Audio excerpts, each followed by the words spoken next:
Hey guys, happy Saturday. I wanted to let you know that, do you know why we celebrate Good Friday? And do you know what Good Friday actually means? It is the day that Jesus died on the cross. So yesterday we were kind of in reflection of the sacrifice that Jesus made on the cross. Okay, and so that happened yesterday. And what happened today in history was today was the day that a man came in, and he was a very rich man, and he was a man that actually followed Jesus, okay, and he loved the Lord. He was a good and he was a just man, the Bible says. He come in and asked for the body of Jesus, and Pontius Pilate, he actually gave that body, Jesus' body, to him. So they placed him in a tomb, okay? Today was the day that they placed him in a tomb, all right? And I just want to give you some insight. They said that they rolled a stone in front of the entryway, okay? Well, I've got a couple of stones here in my yard, all right? And I've got a couple over here. Well, this is a smaller one that I think I can lift up a little bit. This one's a little bit bigger, and I've got a few bigger ones, okay?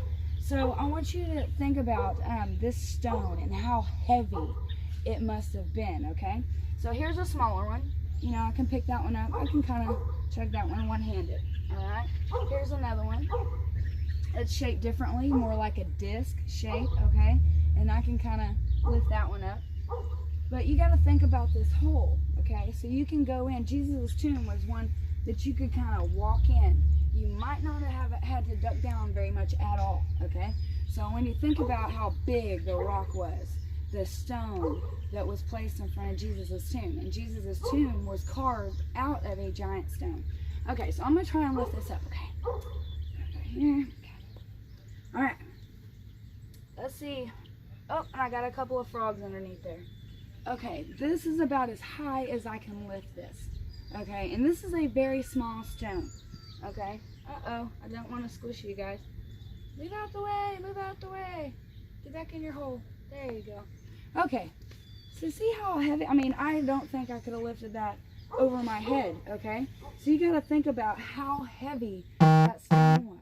And you know, the Bible also records that Mary and Mary Magdalene, that as they were walking up to the tomb on this day to go lay spices on Jesus' body and do what they call preparations, you know, the final goodbye, okay? So they were thinking, they were even talking amongst themselves. The Bible says, I wonder who's going to roll the stone away from, you know, for us. They weren't even worried about the guards that were sent. There was also a team of guards that were surrounding that tomb on this day. And you know why there was guards there? Because the guards went to the Roman soldiers. The Roman soldiers went to the high priest and said, hey, didn't he say that he was going to die and he was going to be, you know, he was going to rise again? So, you know, let's go seal that tomb. So that's exactly what they did.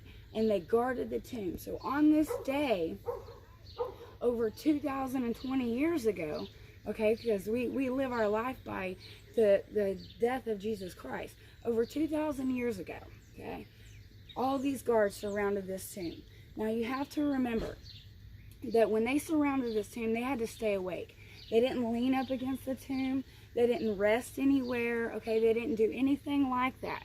They had to stay awake and they had to stay alert because they remember Jesus saying that he was going to rise again. And they wanted to make sure that nobody came in and stole Jesus' body to make it look like that he rose from the dead. Okay, so they went through all these great lengths on this day, over 2,000 years ago, to make sure that Jesus, first they made sure he was dead, and he was. And then they put him in the tomb. Okay, and then they sealed the tomb, and then put a whole bunch of guards around it so nobody could get in. Okay, and the most amazing thing happens tomorrow morning. Join me. I love you guys. I miss you. And join me tomorrow morning. See ya.